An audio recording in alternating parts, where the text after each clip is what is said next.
வணக்கம். நான் இப்போ சென்னையில் ஹைதராபாத்ல புதிய இன்ஸ்டியூட் ஸ்டார்ட் பண்ண போலாக்காக வந்திருக்கேன். முக்கியமான அப்டேட் என்னன்னா, லாஸ்ட் டைம் ட்ரிபிள் சிம்பிளிஃபிகேஷன் கொண்டு போகும்போது அதுக்கான ரெஸ்பான்ஸ் ரொம்ப நல்லா இருந்துச்சு. எதிர்பார்த்த அந்த ஸ்பீட் எல்லாருக்குமே வந்துச்சுன்னு கேள்விப்பட்டேன். அது ரிவ்யூ பார்க்க ரொம்ப சந்தோஷமா இருந்துச்சு. ட்ரிபிள் நைன் சிம்பிளிஃபிகேஷன் ப்ரோக்ராம் வந்து ரொம்ப யூஸ்ஃபுல்லாக இருந்துச்சு. 3 டேஸாக சிம்பிளிஃபிகேஷன் ட்ரிபிள் நைன் சிம்பிளிஃபிகேஷன் போயிட்டுருக்கு. ஸோ இது வந்து ரொம்ப யூஸ்ஃபுல்லாக இருந்துச்சு. சிம்பிளிஃபிகேஷன் நல்லா ஈஸியாக இருந்துச்சு. ஸோ ட்ரிபிள் நைன் சீரிஸ் இப்போ இதோட முடிச்சிடக்கூடாது, சிம்பிளிஃபிகேஷனோட முடிச்சிடக்கூடாது, அடுத்து கொண்டு போகணுன்றது தான் என் ஆசை. இப்போ சிம்பிளிஃபிகேஷன் வந்தாலே இனிமேல் ஒரு தைரியம் வந்துச்சு நம்ம எல்லாத்துக்குமே.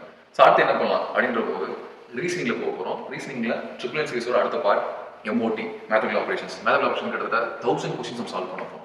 1000 கொஸ்டின்ஸ் போட்டோம்னா அதில் முக்கியமான விஷயம் என்னன்னா, no pen no paper concept. சில இடங்களில் எக்ஸாமில் ஸ்லோவாக போகணும், சில இடங்களில் எக்ஸாமில் ஸ்பீடாக போகணும். அண்ட் இது அந்த இடம்.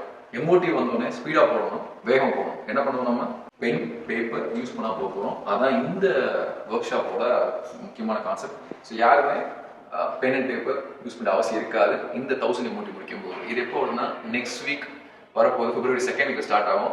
Wednesday, Thursday, Friday. ஒருவேளை ஸ்பீடாக முடிச்சுன்னா 2 நாள் முடிக்கலாம். நான் ஸோ கீழே இருக்க லிங்க்ல போய் ஃபார்ம் ஃபில் பண்ணுங்க. MOT செஷன் ஸ்டார்ட் பண்ணலாம். சரியா? இதுக்கு அடுத்து தேர்ட் அவர் செஷன் வருது.